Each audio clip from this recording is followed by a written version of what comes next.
सम्मानीय शिक्षक साथियों, आपका स्वागत है टोटल नॉलेज एजुकेशन चैनल पर। सर्वप्रथम आपको धन्यवाद चैनल को सपोर्ट करने के लिए। यदि जानकारियाँ आपको अच्छी लगती हैं इस चैनल पर पब्लिश होने वाली, तो कृपया आप एक कमेंट अवश्य किया करें ताकि हमें भी विश्वास हो कि जानकारियाँ आपके काम आ रही हैं और आपको अच्छी लग रही हैं।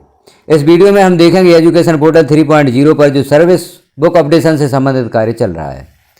कई शिक्षक साथी सर्विस बुक अपडेट कर चुके हैं, उन्होंने सर्विस बुक लॉक भी कर दी है, और कई शिक्षक साथियों ने अभी सर्विस बुक को अपडेट नहीं किया है या अपडेट कर दिया है तो उन्होंने लॉक नहीं किया है।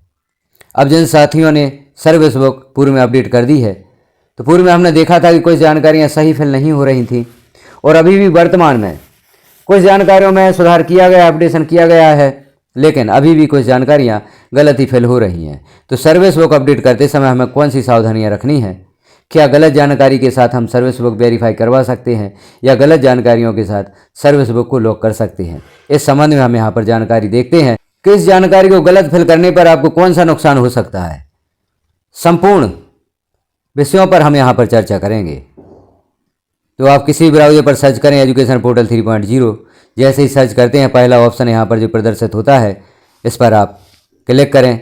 जैसे ही क्लिक करते हैं तो एजुकेशन पोर्टल 3.0 को लॉगिन करने के लिए ऑप्शन उपलब्ध होता है। तो आपकी जो व्यक्तिगत यूनिक आईडी है, जो अभी तक आप एम शिक्षा मित्र पर यूज करते आए हैं या अपने व्यक्तिगत कार्य करने के लिए आप एजुकेशन पोर्टल पर यूज करते हैं, उस यूनिक आईडी को यहाँ पर लिखना है, और जो आपने यूनिक आईडी के साथ पासवर्ड बनाया है उस पासवर्ड को आप यहाँ पर लिखेंगे, कैप्चा फिल करेंगे, लॉगिन पर क्लिक कर देंगे तो आपका व्यक्तिगत एजुकेशन पोर्टल 3.0 लॉगिन हो जाता है। जैसे ही पोर्टल लॉगिन होता है तो आप देख रहे हैं लेफ्ट साइड में ऑप्शंस। अब जो साथी यह कार्य प्रथम बार कर रहे हैं वह भी यहाँ पर ध्यान से देखें। आपको यहाँ क्लिक करना होगा एम्प्लॉय डायरेक्टरी। एम्प्लॉय डायरेक्टरी पर आप क्लिक करेंगे तो ऑप्शन प्रदर्शित होता है ई सर्विस बुक, यह ओपन होता है। इस पर आप क्लिक करते हैं तो पुनः एक और ऑप्शन यहाँ पर ओपन होता है ई सर्विस बुक। अब आप इस पर क्लिक कर दें। जैसे ही क्लिक करते हैं तो सर्विस बुक अपडेट करने हेतु यहाँ पर पेज ओपन होता है। यहाँ से आपको सर्विस बुक अपडेट करना है। तो सर्वप्रथम आपको प्रोफाइल फ़ोटो यहाँ पर अपडेट कर देना है। जिस प्रकार से यहाँ देख रहे हैं प्रोफाइल फ़ोटो अपडेट की गई है। यहाँ अपलोड फ़ोटो पर आप क्लिक करेंगे तो फ़ोटो अपलोड करने तो कैमरा ओपन होगा। आप मोबाइल को सामने रखें और अपना फ़ोटो यहाँ पर अपलोड कर दें। जो साथी पूर्व में फ़ोटो अपलोड कर चुके हैं वह पुनः यहाँ पर अपलोड फ़ोटो पर क्लिक करके अपनी फ़ोटो को अपडेट कर सकते हैं। यदि इस जानकारी को आप सेव भी कर देते हैं, सेव एंड नेक्स्ट पर क्लिक कर देते हैं, जानकारी सेव हो जाती है, फिर भी आप इन फ़ोटो में सुधार कर सकते हैं जब तक कि सर्विस बुक को लॉक नहीं किया जाता। दूसरे कॉलम में आप देख रहे हैं school board with UDISE code. यहाँ पर आपको स्कूल के बोर्ड की फ़ोटो सबमिट करना है जिसमें यूडाइस कोड भी प्रदर्शित होना चाहिए। यह दोनों फ़ोटो यहाँ पर अपलोड करके आप सेव एंड नेक्स्ट पर क्लिक करेंगे तो समग्र ई-केवाईसी करने हेतु ऑप्शन उपलब्ध हो जाएगा। तो समग्र ई-केवाईसी कर दें। समग्र ई-केवाईसी करने के पश्चात पर्सनल इन्फॉर्मेशन, अगला पेज यहाँ पर ओपन होगा। अब यह पेज ओपन होता है। अब यहाँ आप देख लें आपकी पर्सनल इन्फॉर्मेशन ओपन हुई है। पोर्टल डेटा है, समग्र डेटा है। अब यहाँ समस्त जानकारियाँ शो हो रही हैं, दोनों पोर्टल की जानकारियाँ मिलान हो रही हैं, लेकिन फादर नेम हस्बैंड नेम यहाँ पर समग्र डेटा में प्रदर्शित नहीं हो रहा है, पोर्टल डेटा में प्रदर्शित हो रहा है। और किसी किसी साथी के पोर्टल डेटा में फादर नेम और हस्बैंड नेम प्रदर्शित नहीं होता और समग्र डेटा में प्रदर्शित होता है। यदि आप समग्र डेटा में यह सुधार करना चाहते हैं तो आपको पंचायत या नगर पालिका से संपर्क करके फादर या हस्बैंड नेम यहाँ पर ऐड करवाना होगा। उसके पश्चात आपको कलेक्ट्रेट से भी इसे अप्रूव करवाना होगा, तब यह जानकारी आपकी ऐड होगी। और फादर नेम हस्बैंड नेम यदि पोर्टल डेटा में नहीं है तो यह जानकारी आपकी डिस्ट्रिक्ट लेवल से सुधार की जाएगी। आगे हम देखें बेसिक डिटेल आपको यहाँ पर लिखना है। बेसिक डिटेल लिखने में आपको किसी प्रकार की प्रॉब्लम नहीं होगी। कुछ जानकारी यहाँ पर पूर्व से दर्ज मिलेगी, कुछ जानकारी आपको यहाँ पर भरना है। तो आप देख लें, जो भी जानकारी यहाँ फिल करना है फिल कर दें और आगे बढ़ें। एड्रेस डिटेल, अब यहाँ एड्रेस डिटेल से संबंधित सावधानी रखें। प्रेजेंट एड्रेस लिखना है और परमानेंट एड्रेस लिखना है। यदि आपके दोनों एड्रेस अलग अलग हैं तो आप दोनों एड्रेस अलग अलग लिख सकते हैं, और यदि दोनों एड्रेस समान है तो प्रेजेंट एड्रेस लिखें और सेम एज प्रेजेंट एड्रेस जो चेक बॉक्स इस पर क्लिक कर दें तो यही एड्रेस नीचे भी प्रदर्शित होता है। इस प्रकार से यह जानकारियाँ भरें। फैमिली डिटेल, जो भी समग्र आईडी में आपकी फैमिली के सदस्य हैं उनकी जानकारी यहाँ पर आप ऐड कर दें। संबंध यहाँ पर ऐड करें, रिलेटिव का नाम लिखें, उनकी DO भी यहाँ पर सिलेक्ट करें और ऐड पर क्लिक कर दें तो इस प्रकार से जानकारी यहाँ पर ऐड हो जाती हैं। मैरिटल स्टेटस से संबंधित जानकारी यहाँ पर दी गई। यदि पति पत्नी दोनों सेवा में हैं तो उस प्रकार से आप ऑप्शन सेलेक्ट करें। यदि आप अकेले सेवा में हैं तो आप यहाँ पर उस प्रकार से ऑप्शन सेलेक्ट करें। आगे क्रिटिकल इलनेस से संबंधित जानकारी दी गई है, इसे भी आप अपडेट कर सकते हैं। अब यहाँ देखें पोस्टिंग डिटेल। पोस्टिंग डिटेल में आप सावधानी रखें, यहाँ आपको जो आपका अंतिम आदेश है, अर्थात जिस आदेश के अंतर्गत आप अंतिम विद्यालय में पदस्थ हुए हैं, उस आदेश की जानकारी यहाँ पर आपको लिखना है। सावधानी रखें, संविलियन का आदेश या न्यू कैडर का आदेश आपको यहाँ पर सबमिट नहीं करना है। कई साथियों ने संविलियन आदेश या न्यू कैडर का आदेश जो 2018 का है उसे यहाँ पर सबमिट कर दिया है, उसे आपको यहाँ पर सबमिट नहीं करना है। या तो आपका यहाँ पर प्रथम नियुक्ति आदेश लिखा जाएगा। यदि प्रथम नियुक्ति के बाद आप उसी विद्यालय में पदस्थ हैं, आपका ट्रांसफर नहीं हुआ है, आपका विद्यालय परिवर्तन नहीं हुआ है, तो प्रथम नियुक्ति आदेश की जानकारी ही आप यहाँ पर भरेंगे। और यदि आपका प्रमोशन हुआ है, आपका स्थानांतरण हुआ है, आपका विद्यालय चेंज हो गया है, तो उस नए आदेश को आप यहाँ पर लिखेंगे। पुनः एक बार स्मरण करा दें, संविलियन या न्यू कैडर का आदेश आपको यहाँ पर सबमिट नहीं करना है। अब हम देखते हैं और मुख्य सावधानी आपको कहाँ रखना है। जैसे क्वालिफिकेशन डिटेल में आपकी जो भी क्वालिफिकेशंस हैं उनको आप यहाँ पर सबमिट करेंगे। तो इस प्रकार देख लें, जो भी आपकी यहाँ पर क्वालिफिकेशंस हैं उनकी जानकारी आप यहाँ पर सबमिट कर दें। क्वालिफिकेशन आप सिलेक्ट करेंगे, क्वालिफिकेशन यहाँ पर हाई स्कूल या अपने हिसाब से जो भी आप यहाँ पर क्वालिफिकेशन सिलेक्ट करते हैं। जैसे हम डिप्लोमा सिलेक्ट करते हैं, अब यहाँ पर D.Ed, D.LEd, D.Sc, B.Tc जो भी आपकी योग्यता है उसे आप सिलेक्ट करेंगे। बोर्ड या यूनिवर्सिटी का नाम सिलेक्ट करेंगे, पासिंग ईयर सिलेक्ट करेंगे और रिजल्ट टाइप यहाँ दो प्रकार से आता है, परसेंटेज और ग्रेड। तो परसेंटेज में आपका रिजल्ट है, यदि अंक सूची में तो परसेंटेज यहाँ पर सिलेक्ट कर दें या ग्रेड सिलेक्ट कर दें और पासिंग ईयर यहाँ पर सिलेक्ट कर दें। यदि आपने कोई योग्यता नौकरी में आने के बाद प्राप्त की है तो यहाँ पर यस सिलेक्ट अवश्य करें और उसका डॉक्यूमेंट्स यहाँ पर सबमिट कर दें। ऑपरेशन क्वालिटी के अंतर्गत यदि आपने D.Ed की है तो उसके लिए कोई सहमति से संबंधित आपके पास डॉक्यूमेंट नहीं होगा तो यहाँ पर उसकी अंक सूची ही आप सबमिट कर दें और ऐड कर दें। तो इस प्रकार से आपकी क्वालिफिकेशन यहाँ पर ऐड हो जाती हैं। अब हम अगली सावधानी देखते हैं, पोस्टिंग से संबंधित। यहाँ पर आपको विशेष सावधानी रखना है। अब पोस्टिंग डिटेल में आप देखें, पोस्टिंग टाइप जैसे फर्स्ट अपॉइंटमेंट आपकी है, पद आप सेलेक्ट करते हैं। जैसे हम यहाँ पर पद सेलेक्ट कर लेते हैं, जो भी आपका पद प्रथम नियुक्ति के समय था उस पद को आप यहाँ सेलेक्ट करें। जैसे प्राथमिक शिक्षक हम सेलेक्ट करते हैं। अब ऑर्डर नंबर आप यहाँ पर लिखते हैं। कई परिस्थितियों में ऑर्डर मिलने में हमें देर हो जाती है, क्योंकि यहाँ पर फर्स्ट अपॉइंटमेंट से संबंधित कार्य है। तो फर्स्ट अपॉइंटमेंट आपकी तभी होती है जब आपको आदेश मिल जाता है, तो यहाँ पर आपको किसी प्रकार की प्रॉब्लम नहीं होगी। फर्स्ट अपॉइंटमेंट आपकी तभी होगी जब आपको आदेश मिलता है, उसके पश्चात ही आप ज्वाइन करते हैं। तो यहाँ पर ऑर्डर नंबर लिखें, ऑर्डर डेट लिखें और ऑर्डर मिलने के बाद कब आपने विद्यालय में ज्वाइन किया या ऑफिस में ज्वाइन किया उस डेट को लिखेंगे। Posting school office institute code, यहाँ पर विद्यालय का डाइस कोड लिखेंगे या ऑफिस का डाइस कोड लिखेंगे और उस ऑफिस या विद्यालय का नाम लिखेंगे और जो आदेश है आपका प्रथम नियुक्ति का उसे आप यहाँ पर सबमिट कर देंगे और ऐड कर देंगे। ऐड करेंगे तो इस प्रकार से यह जानकारी ऐड हो जाती है। अब हम यहाँ पर जो प्रॉब्लम है हमें सावधानी रखना है। जैसे अध्यापक संवर्ग में सम्मिलन,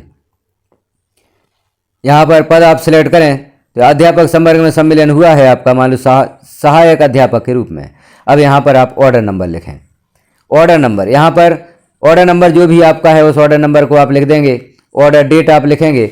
जैसे आप यहाँ पर ऑर्डर आपको बाद में प्राप्त हुआ था, आपका सम्मिलन यहाँ हो गया था 2007 में। जैसे शिक्षाकर्मी हैं उनका सम्मिलन 2007 में हुआ था।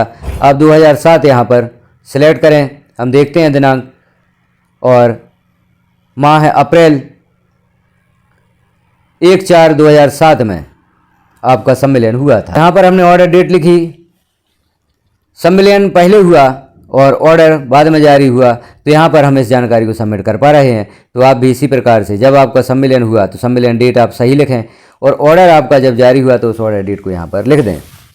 उस समय आप किस विद्यालय में पदस्थ थे उसका डाइस कोड लिखें और उस विद्यालय का नाम लिखें और सम्मेलन का आदेश आप यहाँ पर PDF बनाकर सबमिट कर दें और इस जानकारी को भी ऐड कर दें। अब हम देखते हैं जहाँ पर आपको सावधानी रखना है, अध्यापक संवर्ग से नवीन संवर्ग 2018 में नियुक्ति। अब यह हम सेलेक्ट करते हैं डेसिग्नेशन। आप यहाँ पर प्राथमिक शिक्षक थे। ऑर्डर नंबर यहाँ पर हमने सेलेक्ट किया। अब ऑर्डर डेट देखें, जैसे है ऑर्डर दिसंबर माह में जारी किया गया। आपका 2018 में नए कैडर में सम्मेलन हुआ, तो हम वर्ष सेलेक्ट करते हैं 2018 और मंथ यहाँ पर आपको सेलेक्ट करना है जुलाई, तो आप मंथ सेलेक्ट कर दें 1/7/2018। अध्यापक संवर्ग से नवीन संवर्ग में जो आपका सम्मेलन हुआ, नया कैडर आपको प्राप्त हुआ आदेश 1/12/2018 अर्थात दिसंबर में जारी किए गए, जबकि न्यू कैडर में आपकी नियुक्ति जुलाई माह में हो गई थी 1/7/2018। तो क्या यहाँ पर हम जुलाई सेलेक्ट कर सकते हैं 2018 और मंथ यहाँ पर हम करते हैं जुलाई और क्लिक कर दें आप। तो यहाँ पर हम देख रहे हैं अब इस जानकारी में सुधार कर दिया गया है। 1/12/2018 ऑर्डर डेट है और अपॉइंटमेंट डेट अर्थात न्यू कैडर में आप 1/7/2018 से आ गए थे। तो इस प्रकार से इस जानकारी में आप यहाँ पर सावधानी रखें, सही जानकारी भरें, ऑर्डर डेट लिखें और ऑर्डर डेट के पहले की डेट आप अपॉइंटमेंट डेट में आप सिलेक्ट कर सकते हैं। पूर्व में हम इस जानकारी में यहाँ पर सिलेक्ट नहीं कर पा रहे थे, आदेश के पहले की जानकारी यहाँ पर सिलेक्ट नहीं हो रही थी। तो इस जानकारी का आप ध्यान रखें। ऑर्डर डेट जो आपकी है उसके पूर्व की डेट ही आप यहाँ पर लिखें। आदेश में देखें आप आपकी अपॉइंटमेंट डेट कब की है, आपका न्यू कैडर में सम्मेलन कब से हुआ। यदि आप यहाँ ऑर्डर डेट के बाद की डेट सिलेक्ट करते हैं तो आप जो आपकी वरिष्ठता है उसमें पीछे चले जाते हैं। तो इसका ध्यान आप अवश्य रखें।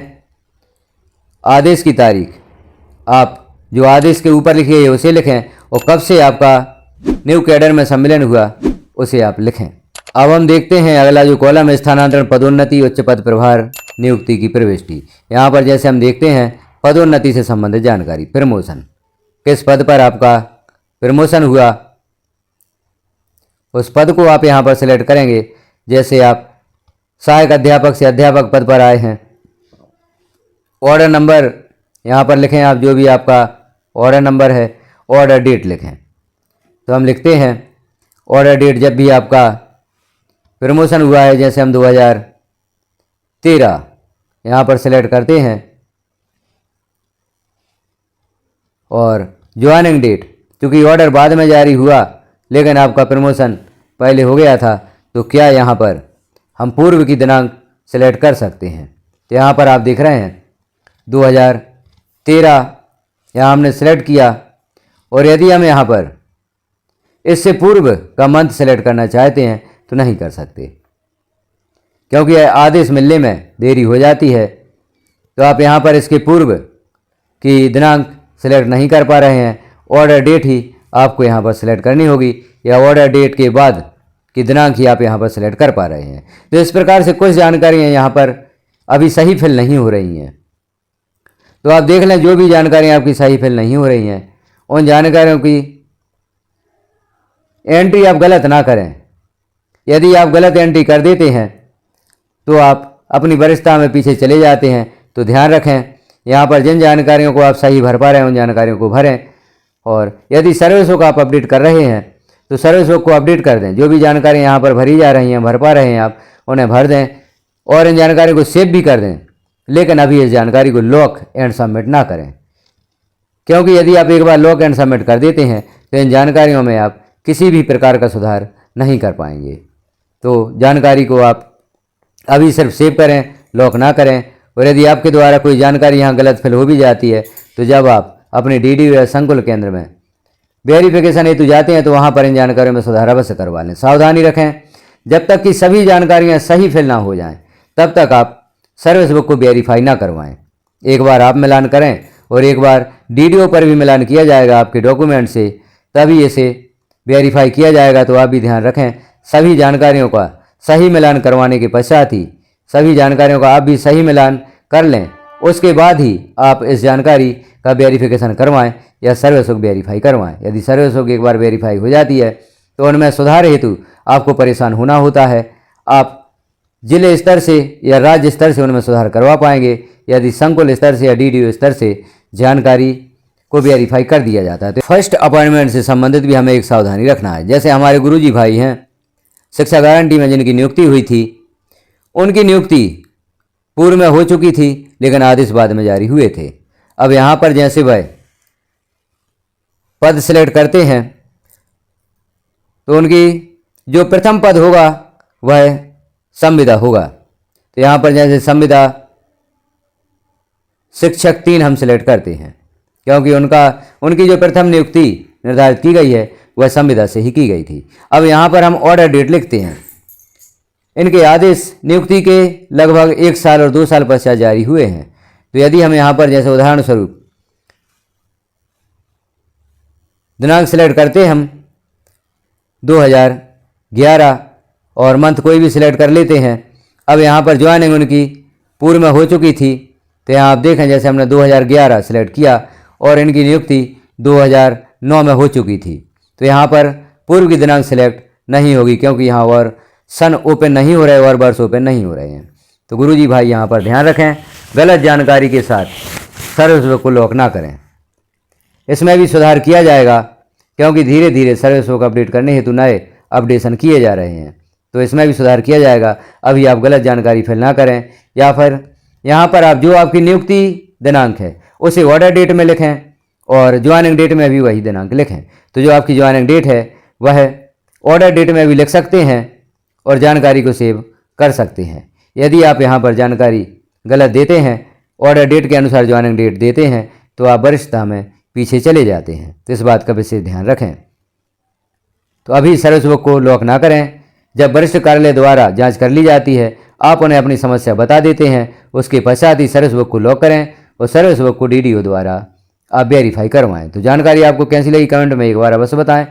चैनल पर पब्लिश होने वाली जानकारियाँ आपको कैसी लगती हैं उसके संबंध में भी आप एक कमेंट अवश्य कर दें। बेल आइकन को क्लिक कर ऑल पर प्रेस कर दें, ताकि जैसे ही आगे और महत्वपूर्ण जानकारियाँ पब्लिश की जाती हैं तो नोटिफिकेशन के रूप में आपको प्राप्त हो सकेंगी। धन्यवाद।